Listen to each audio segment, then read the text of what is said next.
রাজনীতির মাঠে একটা আপাত অচলাবস্থা তৈরি হয়েছে এবং এই অচলাবস্থা দেখে আমার মনে হয় এটা ডক্টর ইউনূসের জন্য একটা বেকায়দার পরিস্থিতি তৈরি করেছে এবং তিনি খানিকটা এভাবে বলা যায় যে তিনি গর্তে পড়েছেন। তিনি গর্তে পড়েছেন কি না, তিনি গর্তের মধ্যে আছেন কি না, সেই গর্ত কতটা গভীর সেটা নিয়ে ডিবেট করতে পারেন, কিন্তু আমি মনে করি তিনি গর্তে পড়েছেন এবং সেটা তার নিজের ভুলের কারণে পড়েছেন। কি করা উচিত তার? এই শুরুতে একটু বলে রাখা ভালো, গর্তে পড়া নিয়ে একটা প্রবচন আছে এরকম, কেউ যদি গর্তে পড়েন প্রথম কাজ হচ্ছে সেই গর্তটা আরও না খুঁড়ে আরও গভীর না করে ফেলা। ডক্টর ইউনূসের প্রথম এবং প্রধান কাজ হবে এই মুহূর্তে গর্তটা আর না খুঁড়ে সেটা আস্তে আস্তে সেখান থেকে উদ্ধার পাওয়ার চেষ্টা করতে পারতে হবে। কিন্তু সরকার একটা পদক্ষেপকে আমি গর্ত আরও খুঁড়ে গভীর করার মতো বলে মনে হয়। আমি আশা করি শেষ পর্যন্ত সরকারের শুভবুদ্ধির উদয় হবে। আমরা এখানে কেন এসে পড়লাম এবং ডক্টর ইউনূসের দায় কোন জায়গায়? আমি মনে করি না তিনি কোনো এভিল ইন্টেনশন নিয়ে কাজগুলো করেছেন, কিন্তু তিনি তার সদিচ্ছা থেকে করতে যাওয়া কাজও তাকে বিপদে ফেলেছে। সেটা হচ্ছে তিনি জাতীয় ঐকমত্য কমিশনের চেয়ারম্যান হয়েছিলেন। এই ভুলের মাসুল এখন তাকে দিতে হচ্ছে, কারণ রাজনীতির মাঠে যে অচলাবস্থা তৈরি হয়েছে তার পেছনে তার দায়কে এখন দিতেই হবে। তিনি ওই কমিশনের মিটিংয়ে ৩-৪ বারের বেশি বসেননি। তিনি যখন দলগুলোকে নিয়ে প্রথম শুরু করছেন মাঝে একবার দুবার এবং সর্বশেষ রিপোর্ট দেওয়ার সময় তিনি বসেছেন। মূল কাজ করেছে আসলে ভাইস চেয়ারম্যান জনাব আলী রিয়াজের নেতৃত্বাধীন বাকি যারা সদস্য আছেন তারা। সেই কমিশনগুলোর প্রধানরা ছিলেন ৬টা কমিশনের এবং একজন বিশেষ সহকারী নিযুক্ত হয়েছিলেন। এরা মূল কাজগুলো করেছেন। কিন্তু তিনি যেহেতু চেয়ারম্যান এবং জুলাই সনদ বাস্তবায়নের যে পদ্ধতি সুপারিশকৃত হয়েছে তার আগের দিন যেহেতু ডক্টর ইউনূসের নেতৃত্বে সেই সুপারিশ অনুমোদিত হয়েছে, ডক্টর ইউনূস এটার পার্টে পরিণত হয়েছেন। এরপরে তিনি সরকার হিসেবে সেটা গ্রহণ করেছেন এবং সরকার তার জায়গা থেকে জানালো রাজনৈতিক দলগুলো নিজেদের মধ্যে আলোচনা করতে হবে, করে তারা সিদ্ধান্ত নিয়ে সমস্যার সমাধান করে সরকারকে জানাতে হবে। ঠিক আলটিমেটামের ঢঙে না, জনাব আসিফ নজরুল উপদেষ্টা এটা এভাবেই ক্লিয়ার করেছেন। তিনি বলেছেন এটা 7 দিনের মধ্যে হলে ভালো হয়। তো 7 দিন শেষ প্রায়। এখন তারপর তিনি জানিয়েছেন যে এরপর সরকার তার নিজের সিদ্ধান্ত নিজে দিয়ে দেবে। এখন এই কাজটা যদি সরকার করে, ডক্টর ইউনূস যদি এরকম সিদ্ধান্ত নেন বিরক্ত হয়ে যে তোমরা বসতে পারলে না, আমি বসার আসলে লক্ষণ দেখছি না। এর মধ্যে বিএনপি ক্লিয়ারলি ঘোষণা করেছে জামায়াতের ডাকে কোনো আলোচনায় তারা যাবেন না। আসলে সে যাওয়ার কথাও না। জামায়াত ডাক দেবে এবং বিএনপি সেখানে যাবে। জামায়াতের একটা মুরব্বী ভাব, তারাই রাজনীতির মাঠের প্রধান শক্তি, তারা সমঝোতার চেষ্টা করছেন, এই রকম একটা ভাইব তৈরি। এগুলোর পলিটিক্যাল হিসাব নিকাশ থাকে। রাজনীতি এইরকমই, বাংলাদেশের মতো দেশের রাজনীতিতে এগুলো ম্যাটার করেই এবং প্রত্যেকে এটা খেয়াল করবেন। সুতরাং জামাত ইসলামী ডাকলো, বিএনপি সেটায় পার্টিসিপেট করলো, বিএনপির আদার পার্টিজ, তখন জামাত সে ক্রেডিট নেবে এবং তারা দেখাবে দেশকে একটা বিরাট সংকটের মধ্য থেকে তারা বের করে এনেছেন। সো বিএনপি আসলে এটা অ্যাফোর্ড করতে পারে না। জামাত যখন ডাক দিয়েছে তখনই আমি এই কথাটা বলেছিলাম এবং সারপ্রাইজিংলি সরকার জামাতের এই ডাককে প্রশংসা করেছিল। এতে যেটা সমস্যা দাঁড়ায়, এই ধরনের একটা অঙ্ককেও মেলানোর চেষ্টা করতে পারেন যে জামায়াতকে দিয়ে এই আলাপটা বা এই ডাকটা দিয়ে সরকার এখন সেটার মধ্যে সওয়ার হয়েছে। খুবই ভুল হয়েছে বলে আমি মনে করি। যাই হোক, এখন এটা মোটামুটি নিশ্চিত, প্রায় 100% নিশ্চিত, যেহেতু বিএনপি অফিসিয়ালি বলে দিয়েছে যে তারা এটা যাবে না এবং তারা প্রধান উপদেষ্টা যদি ডাকে তারা যে যাবেন সেরকম কথাও তারা দিয়েছেন। ফলে সরকার যদি এখন মনে করে যথেষ্ট পরিমাণ আলোচনা হয়েছে, নতুন আলোচনার কিছু নাই, এবং ডক্টর ইউনূস বিরক্তই হতে পারেন। ওই যে আলাপটা আমরা করছি ঐকমত্য কমিশনের মধ্যস্থতায় মাসের পর মাস প্রতিদিন ঘন্টার পর ঘন্টা আলোচনা করে যে সমস্যার সমাধান করা যায়নি সেটা ডক্টর ইউনূস বসে আর কি করবেন, তিনি একটা ঘোষণা করে দিলেন। আমি মনে করি এটাই হবে গর্ত আরও বেশি খোঁড়ার মতো পরিস্থিতি। ডক্টর ইউনূস তার পড়া গর্তে এর আরও বেশি গভীর করবেন। তিনি গর্তে আছেন এবং সেটা তার দায় আছে। আমি আবারও বলছি যে তিনি শেষ পর্যন্ত যখন জুলাই সনদ যেভাবে প্রস্তাবিত হয়েছে, বাস্তবায়নটা যেভাবে প্রস্তাবিত হয়েছে, তাতে যে ঢঙে সেটা করা হয়েছে, তিনি খুব বিস্তারিত সেটা দেখে শুনে সিদ্ধান্ত নিয়েছেন কিনা আমি নিশ্চিত নই, কিন্তু এটা শিওর তিনি এটার পার্ট, তিনি এটার চেয়ারম্যান এবং তিনি উচিতই ছিল না। আজকে এই জায়গায় এসে দাঁড়িয়ে আমার মনে হলো যে ধরনের কেওস লেগে গেছে, তাতে আমার এটা একদম সত্যিই মনে হয় তার কোনোভাবেই উচিত হয়নি ঐকমত্য কমিশনের চেয়ারম্যানের পদে থাকা। এটা তারা করবেন, ফলে সরকার হিসেবে তিনি একটা নিউট্রাল জায়গায় থেকে সিদ্ধান্ত নিতে পারতেন। যাই হোক, তার এই গর্তে যে তিনি পড়েছেন এই সুপারিশটার কারণে সেটার দায় তার আছে, করতে তিনি পড়েছেন। কারণ একজন নিরপেক্ষ মানুষ হিসেবে, সবার উপরে থাকা একজন মানুষ হিসেবে তিনি তার অবস্থান বিতর্কিত করেছেন। তিনি ইনফ্যাক্ট যে সিদ্ধান্তই দিক না কেন, ঐকমত্য কমিশন যেটাই দিক না কেন, সেটা এমন হতে পারত এক্সিস্টিং টাইমে বিএনপি এবং তার অ্যালাইন্ড দলগুলো পছন্দ করছে না, কিন্তু আবার যদি এমন হতো, এমন একটা রিপোর্ট যেটা বিএনপি এবং তার অ্যালাইন্ড দলগুলো পছন্দ করছে, জামাত এনসিপি সহ ইসলামী আরও কিছু দল আছে তারা পছন্দ করছে না জামাতের সাথে অ্যালাইন্ড দলগুলো, সেক্ষেত্রেও কিন্তু প্রধান উপদেষ্টা বিতর্কিত হতে পারতেন। সেজন্যই আসলে তার থাকা দরকার ছিল না, কারণ ওই ঐকমত্য কমিশন আসলে এটা পেরে উঠতো না। এটা হলো সুপারিশের জায়গা।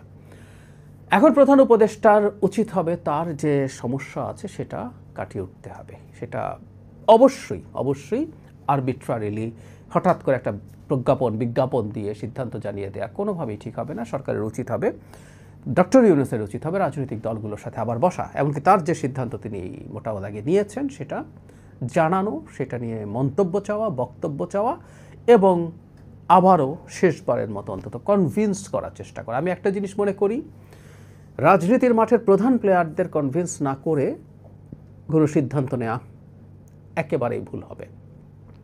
এখন কেউ বলবেন যে প্রধান খেলোয়াড় বিএনপি এবং জামায়াত ইসলামী তো পরস্পর বিরোধী অবস্থানে আছে অনেকগুলো নিয়ে, তাহলে কিভাবে উভয়কে কনভিন্স করা যাবে? এটা সরকার চিন্তা করবে এবং কনভিন্স না করে এমন কোনো সিদ্ধান্ত নেওয়া যাবে না যেটা সামনের নির্বাচনকে সমস্যায় ফেলে। আমি একটা কথা একটু বলতে চাই, অনেকের মনে হতে পারে এটা বিএনপির পক্ষে বলা হচ্ছে।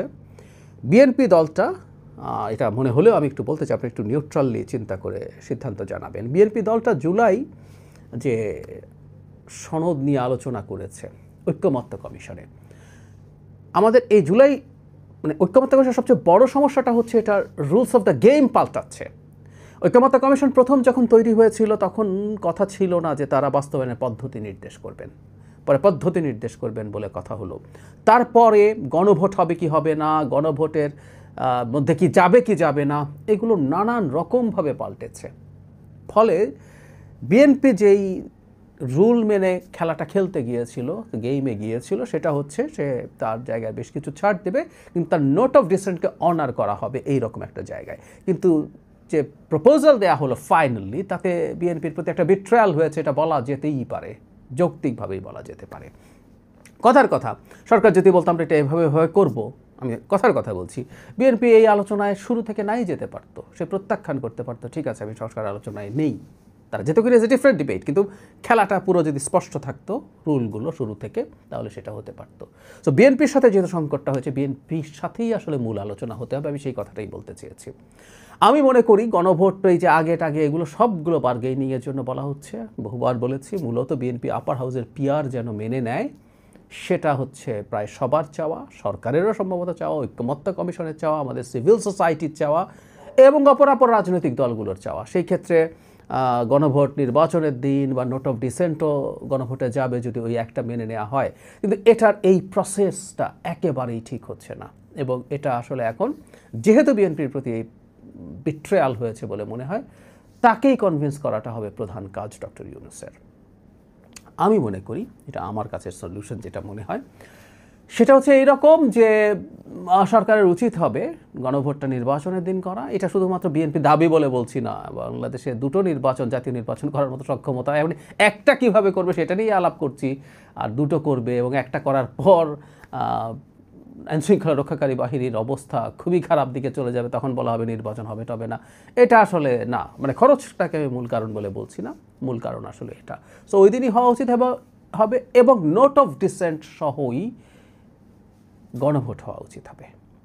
এই ক্ষেত্রে আমি মনে করি আগে যে আলাপটা ছিল সেভাবে ডিজাইন হওয়া উচিত। যারা ক্ষমতায় যাবেন তারা নোট অফ ডিসেন্ট যেসবে দেননি তার বাইরের সব সংস্কার খুব দ্রুত পাস করে ফেলবেন এবং সংসদে নোট অফ ডিসেন্ট তার যেগুলো আছে সেগুলো নিয়ে সংসদে আলোচনা করবেন। সেটা 270 দিন যে সময় আছে বা এটা আরও বাড়ানো যেতে পারে। এবং আমি মনে করি বিএনপিকে যদি সরকার এই ধরনের এটা আসলে এখন আর পাবলিকলি বা ডকুমেন্ট করে করা কঠিন হবে, বিএনপির কাছ থেকে এই ধরনের একটা প্রতিশ্রুতি তারা যদি ইনফর্মালি পাওয়ার চেষ্টা করেন যে তারা ক্ষমতায় যদি যায় নির্বাচিত হয়ে, তখন তারা আপার হাউসের পিআর মেনে নেবেন, তারা সেটা তাদের মতো করে আনবেন এবং এই একটা দাবি তারা মেনে নেবেন। এই ধরনের একটা ট্রেড অফ হতে পারে বলে মনে করি আমি এটা হবে বলে বিশ্বাসও করে যদি বিএনপি কথা দেয়। বিএনপি, আমি এটা নিশ্চিত যে বিএনপি এখন অপ্রয়োজনীয় কথা দেয় না। বহু বদনাম হওয়ার পরও সে এমন সব ইস্যুতে কথা বলেছে, তার অবস্থানে স্টিক করেছে, যেটা তার বদনাম করেছে, সমালোচনা হয়েছে, কিন্তু সে এই সততার জায়গাটা মেনটেন করেছে। কেন বিএনপি নির্বাচিত হলে এটা করতে পারে? আমার ধারণা সেটা হচ্ছে বিএনপি নির্বাচন হবে কি হবে না, নির্বাচন কেমন হবে, নানা লোকের নির্বাচনকে নানানভাবে ম্যানিপুলেট করার চেষ্টা, পিছিয়ে দেওয়ার চেষ্টা, বহু চেষ্টা, খেলা বিভিন্ন দিক থেকে আছে। এইরকম প্রেক্ষাপটে তার কিছু না কিছু নার্ভাসনেস আছে আসলে প্রতিটা দাবির ক্ষেত্রে, সে কী করবে না করবে। যদি সে কনফিডেন্ট হয় যে নির্বাচনটা ঠিকঠাক মতো হচ্ছে এবং সে যখন নির্বাচিত হয়ে গেল, যে সে ক্ষমতায় চলে এসছে, তখন সেই বিএনপির জন্য এই ধরনের সিদ্ধান্ত নেওয়া সহজ হবে। আমি মনে করি ক্ষমতায় আসার পর বিএনপি আপার হাউস পিয়ার মেনে নিতেও পারে এবং সরকার এই পয়েন্টেই বিএনপির সাথে আলোচনা করুক, এবং সেটা অবশ্যই লিখিত কিছু না, এটা লিখিত কিছু হওয়া উচিত হবে না, এটা একটা হিডেন একটা অ্যাগ্রিমেন্টের মতো হবে। বিএনপি সেটা করবে এবং আমি আশা করি যে সে রাখবে। এছাড়া এই মুহূর্তে আর কোনো উপায় নেই, কারণ সিচুয়েশনটা এই জায়গায় নিয়ে যাওয়া হয়েছে। আর অনেকে বলেন অতগুলো দল নানান কথাবার্তা। আম সরি, মানে গণতন্ত্র এভাবে কাজ করে না। একটা দলের ওজন বাকি সব দলের চাইতে, সবগুলো যোগ করলেও তার চেয়ে বেশি হয়। গণতন্ত্র এরকমই, এবং কোনো সংখ্যাগরিষ্ঠ দল যদি ইললজিক্যাল বা তুলনায় কম ভালো বা এরকম কিছু সে অ্যাগ্রি করতে চায়, সেটা নিয়ে কাজ করতে চায়, সেটাকে অ্যাকসেপ্ট করতে চায়, সেটাই ঘটে। আমি এর আগে একটা ভিডিওতে বিস্তারিত আলোচনা করে দেখিয়েছি আপনাদেরকে।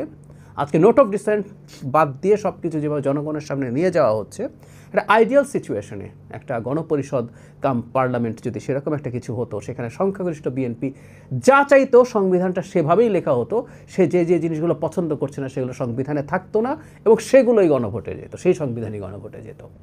সুতরাং বিএনপির ওপরে অন্যায় হচ্ছে, সরকারের উচিত হবে বিএনপির সাথে এই মূল আলোচনা করে একটা সঠিক জায়গায় পৌঁছা। ডক্টর ইউনূসের এই গর্ত থেকে বেরিয়ে আসা এটাই পথ, এর বাইরে কোনো পথ আছে বলে আমি মনে করি না। তিনি শেষ মুহূর্তে এসে খুবই ঝামেলায় পড়েছেন বলে বোধ হচ্ছে। ইনফ্যাক্ট উনি ঝামেলায় বা বিপদে পড়া, আমাদের জাতির বিপদে পড়া, কারণ আমাদের ডেমোক্রেটিক যে ট্রানজিশন আছে সেটা এটাতে বাধাগ্রস্ত হবে।